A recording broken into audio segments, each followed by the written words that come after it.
मेड़ मां ख़बर ॾींदा हलूं त मेड़ जे भट्टी रोड ते 6 सालनि जी ॿारड़ी उमे मां धी अब्दुल रशीद सुमरो सां मुबैना तौर मुर्तज़ा चांडियो पारां ॾाढाई जी कोशिश कई वई। इन हवाले सां वधीक तफ़सील ॿुधाइण लाइ टेलीफोन लाइन ते मौजूद आहे मेहड़ मां अवामी न्यूज़ जो रिपोर्टर फारूक अहमद। जी फारूक, वधीक तफ़सीलुनि सां आगाह कजो, छा तफ़सीलात आहिनि? हाँ जी बिल्कुल, मेहड़ का ख़बर ॾींदा हलूं त मेहड़ जे भट्टी रोड ते वाक़िए अब्दुल्ला कॉलोनी में हिकु नंढड़ी नींगड़ी सां जेका पंहिंजी ॾाढाई जी कोशिश जो वाक़ियो पेश आयो आहे। जॾहिं त नंढड़ी उमे मां धीअ अब्दुल रशीद सूमरो सां मुबीना तौर मुर्तज़ा चांडियो पारां ॾाढाई कोशिश कई वई।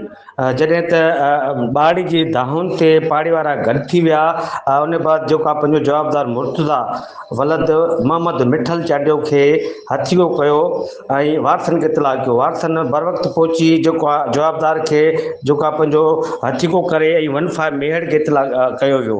पुलिस वाक़िए वारे हंधि पहुची जवाबदार खे गिरफ़्तार करे बी सेक्शन थाणे ते मुंतक़िल करे छॾियो आहे।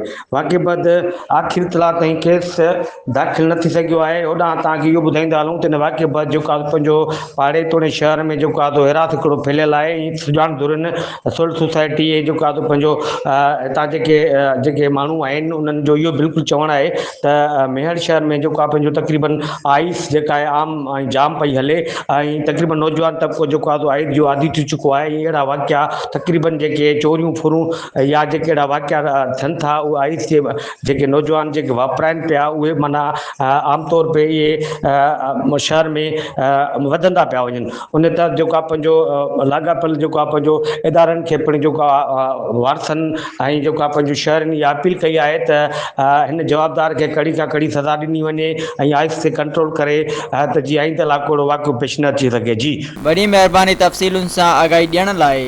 सब्सक्राइब कयो अवामी न्यूज़ HD खे ऐं ताज़ा तरीन ख़बरुनि लाइ ॾिसंदा रहो अवामी न्यूज़ HD।